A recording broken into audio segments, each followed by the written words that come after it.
I just want to say this about last night's game. There's really only one thing we should be talking about, and it's not how great SGA played or any kind of adjustments or any kind of defensive adjustments or any kind of injury issues that the Spurs or the Thunder might have or any kind of anything. Like the only thing we should be talking about with last night's game, rather than sane washing it, is we should be talking about how flagrantly corrupt the officiating was last night.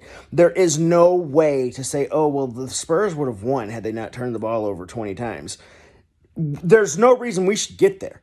We just watched a team foul a player constantly the entire game. They just about 30 missed calls at least on the Thunder when it came to Wemby last night, and only because they can't stop him. They can't stop Wembanyama. I can't stop Wembanyama either, and I'm not saying I wouldn't try the same stuff. I mean, yes, a lot of players in NBA history have had such a huge physical advantage that they have to get fouled a lot, and you're probably going to get away with it a lot. And usually, they'll pay that player back with horrible little ticky-tacky fouls that allow them to get and-ones 2, 3, 4, maybe even 5 times a game. And, letting that player themselves get away with a lot of fouls as well. But it's not like this. This is there's a lot of push and shoving and stuff that goes along in the NBA, especially in the playoffs, especially with great, great players like Wemby, great, great players like LeBron, great, great players like Jordan, these great, great players that have this physical advantage and were just too good to stop, so you were kind of allowed to do a little bit more on them. Because if you called every time you fouled them, you wouldn't be able to play the fucking game, right? But this is different. This was tugging, pulling, grabbing, and holding. You couldn't play like this in football. You would not be allowed to play like this in football. They were too physical on Wemby even for a football game. And that is the only thing we should be talking about. They were just allowed to get away with it the entire time, the whole game. And they barely won. They barely squeaked out a win. And the backup point guard, who was now the starting point guard for the Spurs, got hurt in the act of it because the game was too physical. You can't. Okay, it's kind of like the Miami Heat. The Miami Heat in the early 2020s were one of the most physical teams in the entire NBA. Probably the most physical team in the entire NBA. But in the playoffs, you couldn't fucking touch Jimmy Butler. As soon as you touched him, it was a free throw. That was pretty bad. This is worse. But at the same time, can you really officiate Wemby fairly? Can you?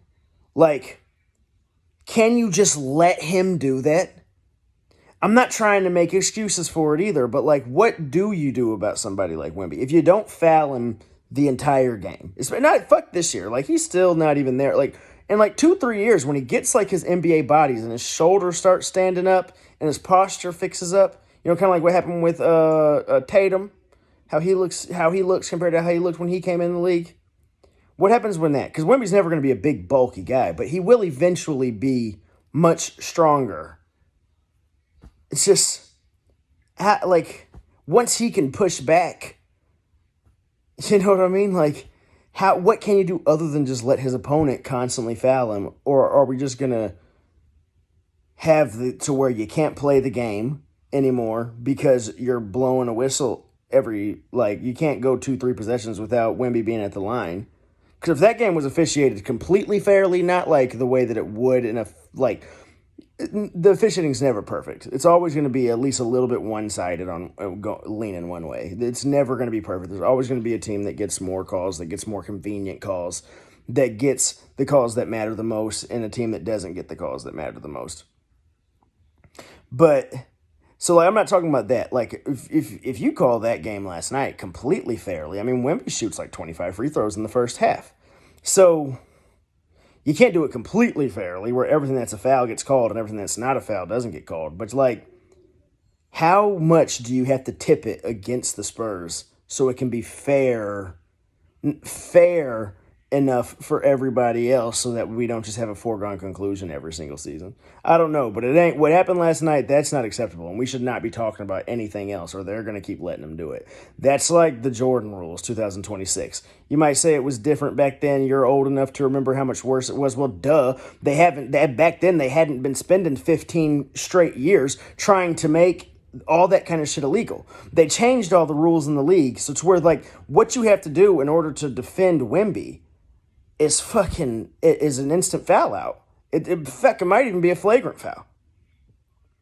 Pulling a man by his dreads, though, I mean, that's a flagrant. I think that was bad. It wasn't negligence. They didn't just miss those calls. It was not secret fouling. It was all in your face. Everyone sees it. Everyone's been talking about it. They've been prefacing it with a bunch of sane washing, talking about how the Spurs could have won despite how horrible the officiating was and how they should have stopped turning the ball over. Obviously, you know that, but the refs, they saw this happening and they just let it happen. That is that is the biggest thing about it. This was not. Those refs knew those players were fouling him, and they just weren't calling it. What is that? But that's not even Wemby. I don't know, man.